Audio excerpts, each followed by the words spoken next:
অফিসটা যতটুকু দেখেছিলাম, আজকে আসার পরে দেখছি অফিসটা কিন্তু বড় হয়ে গেছে। তার মানে এখানে ব্যবসা বাড়তেছে, এটা কিন্তু আমাদের সবার অবস্থান দেখে বোঝা যাচ্ছে। আর আজকের অনুষ্ঠানটা কিন্তু আপনারা এখানে হেডলাইন দেখতে পাচ্ছেন, ঈদ রিউনিয়ন, তাই না? ঈদ পুনর্মিলন। তাহলে ঈদের পরে যেহেতু সবার সাথে দেখা হচ্ছে আজকে প্রথম, তাহলে আমরা ঈদের শুভেচ্ছা তো বিনিময় করতেই পারি। জি স্যার, সবাইকে ঈদের শুভেচ্ছা, ঈদ মোবারক। ঈদ মোবারক।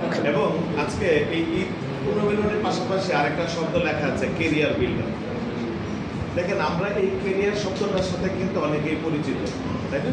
অনেকেই বলে যে একটা ভালো কেরিয়ার করতে হবে, একটা ভালো জীবন করতে হবে। আসলে আমরা যে কেরিয়ার বলি, কেরিয়ারের যদি একটা মানে সহজ অর্থ চিন্তা করি, তাহলে ধরেন যেটা কিছুকে বহন করে, ধরেন কোনো একটা জিনিসকে যেটা বহন করে, এটাকে কিন্তু কেরিয়ার বলে, বাহক বলে। এটার আরেকটা অর্থ আমরা বাহক বলতে পারি। তার মানে আমাদের জীবনটাকে, আমাদের জীবনের স্বপ্নটাকে যে প্রতিষ্ঠান বা যে প্রফেশন ক্যারি করতে পারে, আসলে কেরিয়ারটা কিন্তু সেই জায়গায় হওয়া উচিত, তাই না? যে প্রতিষ্ঠান বা যে প্রফেশন আমাদের জীবনের যে স্বপ্নগুলো আছে, সেই স্বপ্নগুলো পূরণ করতে পারে, আমি মনে করি সেই প্রতিষ্ঠানের সাথে বা সেই প্রফেশনেই কিন্তু কেরিয়ারটা করা উচিত। আজকে আমরা যে সেক্টরে, যে প্রতিষ্ঠানের ব্যানারে আজকে আমরা এখানে একত্রিত হয়েছে, এই প্রতিষ্ঠানের নাম হচ্ছে আলফা ইসলামী লাইফ ইন্স্যুরেন্স। আর এই প্রতিষ্ঠানে আমি বর্তমানে ব্রাঞ্চ ম্যানেজার হিসেবে কর্মরত আছি, আমি হেড অফিসেই বসি। তো এই যে আমি আলফা ইসলামী লাইফ ইন্স্যুরেন্সের ব্রাঞ্চ ম্যানেজার হিসেবে কর্মরত আছি, এখানে আমাদের অনেক ইউনিট ম্যানেজাররা কিন্তু কথা বলবে। আমাদের একজন ইউনিট ম্যানেজার নাজমুল, তার কথা শুনছিলাম, এবং সে কিন্তু চমৎকার করে তার অবস্থানটা এখানে তুলে ধরেছে, এবং বাকিরাও কিন্তু তাদের বক্তব্যে বলেছে। তো আমি আপনাদের সাথে, যেহেতু আমাদের জিরানি স্যার এই বিষয়ে কথা বলবে, তো আমি আপনাদেরকে সহজে যে মেসেজটা ক্লিয়ার করতে চাই যে আজকে আপনারা যে প্রতিষ্ঠানের ব্যানারে এসছেন, আলফা ইসলামী লাইফ ইন্স্যুরেন্স, এটা কিন্তু সরকার অনুমোদিত একটা আর্থিক প্রতিষ্ঠান। আপনারা জানেন, বাংলাদেশের আর্থিক প্রতিষ্ঠান খাতে সবথেকে গুরুত্বপূর্ণ সেক্টর হচ্ছে ব্যাংক এবং বিমা। এই ব্যাংকিং এবং ইন্স্যুরেন্স, এই দুইটা সেক্টরই কিন্তু অর্থনীতির মূল ভিত্তি বলা হয়। আর এই ব্যাংক এবং ইন্স্যুরেন্স, এই দুইটাই কিন্তু গভর্নমেন্ট দ্বারা সরাসরি মনিটরিং হয়ে থাকে। আপনারা জানেন, অর্থ মন্ত্রণালয়ের অর্থ বিভাগ থেকে ব্যাংকদেরকেও পরিচালনা করা হয়, মনিটরিং করা হয়, আবার বিমা কোম্পানিগুলোকেও মনিটরিং করা হয়। যেমন সকল ব্যাংকগুলোকে মনিটরিং করে বাংলাদেশ ব্যাংক, আর সকল বিমা কোম্পানিগুলোকে মনিটরিং করে হচ্ছে IDRA বা আমরা ইদ্রা বলে থাকি। এই বাংলাদেশ ব্যাংক এবং ইদ্রা, এই দুইটাকে মনিটরিং করে থাকে অর্থ মন্ত্রণালয়ের অর্থ বিভাগ। অর্থাৎ সরাসরি গভর্নমেন্ট থেকে বা গভর্নমেন্ট সরকারের অর্থ মন্ত্রণালয়ের অর্থ বিভাগ সরাসরি ব্যাংক এবং বিমা, এই দুইটা সেক্টরকে কিন্তু মনিটরিং করছে। বাংলাদেশে প্রায় 61টার মতো ব্যাংক আছে এবং 36টা জীবন বিমা কোম্পানি আছে, লাইফ ইন্স্যুরেন্স কোম্পানি আছে। আপনারা জেনে আনন্দিত হবেন, এই লাইফ ইন্স্যুরেন্স কোম্পানি যে 36টা আছে, এর মধ্যে গ্রাহক সেবার দিক থেকে এখানে অনেকেই বলেছে বিমা মানে কমিটমেন্ট, বিমা মানে চুক্তি, তাই না? এই যে চুক্তি সম্পন্ন হচ্ছে গ্রাহকের সাথে, বিমা কোম্পানির যে একটা কমিটমেন্ট হচ্ছে, চুক্তি হচ্ছে, এই চুক্তিগুলো যারা সর্বোচ্চ মেইনটেইন করছে তাদেরকে নিয়ে কিন্তু গভর্নমেন্ট প্রত্যেক বছর একটা র্যাঙ্কিং বা একটা জরিপ করে থাকে। সেই জরিপে গত কয়েক বছর ধরে ধারাবাহিকভাবে র্যাঙ্কিংয়ে 1 নম্বর অবস্থানে অবস্থান করছে আলফা ইসলামী লাইফ। আমরা যে প্রতিষ্ঠানের ব্যানারে আপনাদের সাথে কথা বলছি, এটা কিন্তু 36টা কোম্পানির মধ্যে র্যাঙ্কিংয়ের 36 নাম্বার কোম্পানি না, এটা 36টা কোম্পানির মধ্যে র্যাঙ্কিংয়ের 1 নম্বরের কোম্পানি। কিন্তু যে কোম্পানি গ্রাহকের সাথে তার যে কমিটমেন্ট, সেই কমিটমেন্টটা সে ফুলফিল করছে। কি গ্রাহকের সাথে কোম্পানির কমিটমেন্ট কি?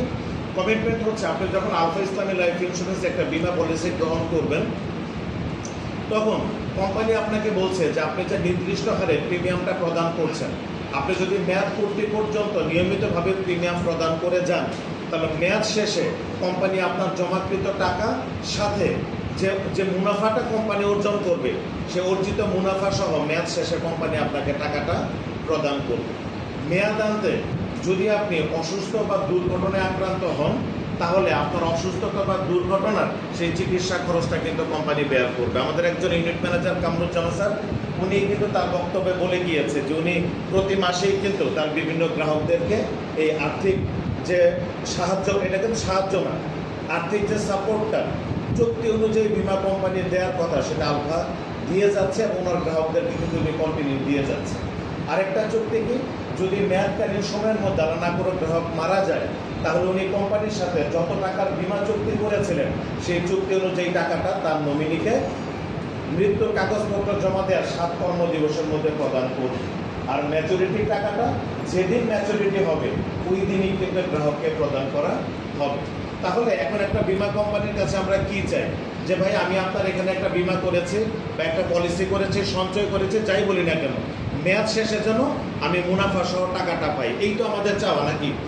তাহলে আলফা কিন্তু সেটা নির্দিষ্ট দিনে পরিশোধ করে আসতেছে এবং ধারাবাহিকভাবে করে আসতেছে।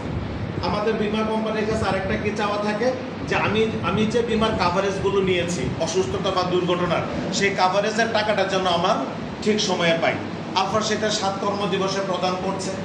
আবার যদি আল্লাহ না করুক আমি দুনিয়া থেকে চলে যাই, তাহলে আমার নমিনি যেন বিমা চুক্তির টাকাটা সহজেই পেয়ে যায়। সো এই যে কমিটমেন্টগুলো বিমা আলফা গ্রাহকের সাথে করেছে, এই প্রত্যেকটা কমিটমেন্ট আলফা শতভাগ পূরণ করে আসতেছে। এটা কিন্তু হঠাৎ করে 1 বছর করছে, দ্যাটস ঝড়ে বক পড়ার মতো এমন কিন্তু না, ধারাবাহিকভাবে আলফা কিন্তু এই কাজটা করে আসতেছে।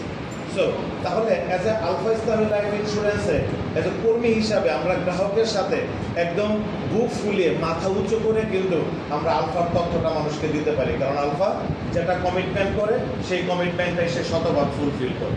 এবং এটা শুধু আমরা বলছি না, নিজের ঢোল তো নিজেরা বাজানোই যায়। 34 নম্বর বীমা কোম্পানি যে সেও বলবে আমরা সেরা, কিন্তু আমরা নিজেরা বলার দরকার নাই।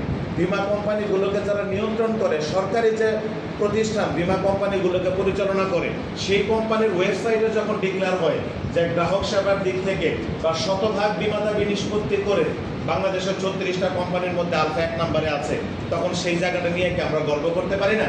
অবশ্যই। এরকম একটা প্রতিষ্ঠানের দাওয়াতে যখন আপনারা এসছেন, তাহলে নিশ্চয়ই যার মাধ্যমে আপনি এসছেন তাকে কিন্তু একটা ধন্যবাদ দিতেই পারেন, কারণ আপনাকে এমন একটা ব্যক্তি বীমা করার জন্য দাওয়াত দিতে পারত যিনি 36 নম্বর কোম্পানির একজন এজেন্ট। সেও তো তারটা ভালো বলতো, তারটা ভালো বলে আপনাকে বীমা করাই দিছে 36টা কোম্পানির 36 নম্বর কোম্পানিতে। তখন তো ম্যাচুরিটির পরে যখন আপনার নির্দিষ্ট সময়ের চাইতে একটু সময় বেশি লেগে যাইতো, তখন আপনাকে একটু হ্যাসেল পোহাইতে হইতো না? পোহাইতে হইতো। একটা জিনিস আমাদের মাথায় রাখতে হবে, আলোচনা তো লম্বা করার সুযোগ নাই, আমি শেষ করব। একটা জিনিস মাথায় রাখতে হবে, ভালো মন্দ সব জায়গাতেই কিন্তু আছে। আমরা যে ব্যাংকিং সেক্টরের কথা বলি, সব ব্যাংকের সার্ভিস কি একরকম না? কিন্তু গভর্নমেন্ট কিন্তু বলে দিয়েছে এই ব্যাংকগুলো গ্রিন জোনে আছে, এগুলো ইয়েলো জোনে আছে, এগুলো রেড জোনে আছে। গভর্নমেন্ট কিন্তু বীমা কোম্পানির বেলাতেও র্যাঙ্কিং প্রকাশ করে বলে দিচ্ছে কোন কোম্পানির কোন অবস্থানে আছে, কোন কোম্পানি কত % বীমা দাবি নিষ্পত্তি করছে। তাহলে সাধারণ মানুষ হিসাবে এটা আমাদের দায়িত্ব যাচাই বাছাই করে তারপরে কিন্তু একটা বীমা পলিসি গ্রহণ করা। তাহলে একটা জিনিস চিন্তা করেন তো, যদি একটা কোম্পানি তার গ্রাহকদেরকে তার প্রাপ্যটা সঠিকভাবে বুঝিয়ে দেয়, তাহলে সেই কোম্পানিতে যদি আমি কর্মী হিসাবে কাজ করি, আমাদের কাজ করাটা সহজ হবে না কঠিন হবে? সহজ। এমন একটা কোম্পানির এজেন্ট হইলেন যে কোম্পানির গ্রাহক টাকা পায় না, ঘুরতেছে, ওই এলাকায় যদি আপনি বীমা করাতে যান, আপনি ওই কোম্পানির লোক এইটা জানলেও তো আপনাকে একটু হেনস্থা করার সুযোগ আছে। আচ্ছা ঠিক আছে, ওই কোম্পানির একজন যেতে পাইছি, এর একটু আপ্যায়ন করে বসায় রাখি, দেখি এর মাধ্যমে কিন্তু কোম্পানি থেকে কিছু টাকা উদ্ধার করা যায় কিনা। আর যদি আপনি এমন কোম্পানির কর্মী হওয়ার সুযোগ পান, যে কোম্পানির বাংলাদেশের যে জায়গায় যাবেন সেই জায়গায় সুনাম শুনবেন, সে জায়গায় শুনবেন আমি বীমা করেছিলাম, আমার টাকাটা কিন্তু আমার ব্যাংক অ্যাকাউন্টে চলে আসছে, যেদিন দলিলে লেখা ছিল ম্যাচুরিটি ডেট ওই দিনই, আমার একটা দিনও বেশি লাগে নাই। তাহলে যখন আপনি বীমা করাতে যাবেন, যখন ওই এলাকার একটা ব্যক্তি এরকম একটা স্টেটমেন্ট দিবে, তখন আপনার বীমা কর্মী হিসাবে কাজ করা সহজ হবে না কঠিন হবে? সহজ হবে। তাহলে আলফা যেহেতু গ্রাহক সেবাটা শতভাগ নিশ্চিত করছে, তাহলে আমরা কর্মী হিসাবে কাজ করা সহজ না কঠিন? সহজ। আর কাজ করলে কি কি পাওয়া যায় এটা তো নিশ্চয়ই এর আগের বক্তাদের আলোচনা থেকে শুনে গিয়েছেন, আর আমাদের এসএম স্যার তো আলোচনা করবেই। তো যেহেতু এসেছেন, আমি আশা করব প্রত্যেকে মনোযোগ সহকারে কথাটা শুনে আজকে একটা সিদ্ধান্ত নিয়ে যাবেন, যেন এখানকার আগের বক্তাদের মতো আপনারা বলতে পারেন যে এরকম সাভারে 20শে জুন সাভার একটা অনুষ্ঠানে আমি গিয়েছিলাম, সেখানে যাওয়ার পরে আমি সিদ্ধান্ত নিয়েছিলাম এবং এই সিদ্ধান্তের পরে আজকে আমার জীবনের এই পরিবর্তন। এরকম একটা কথা আপনাদের থেকে শুনবো, এই আশা এবং প্রত্যাশা নিয়ে আমি বিদায় নিচ্ছি। আমাদের এসএম স্যারের বক্তব্যটা আপনারা পুরোপুরি নেবেন, তাহলে ইনশাআল্লাহ আশা করি আপনারা এরকম একটা বক্তব্য কোনো একদিন দিতে পারবেন। সবাই ভালো থাকবেন। আল্লাহ হাফেজ। আসসালামু আলাইকুম।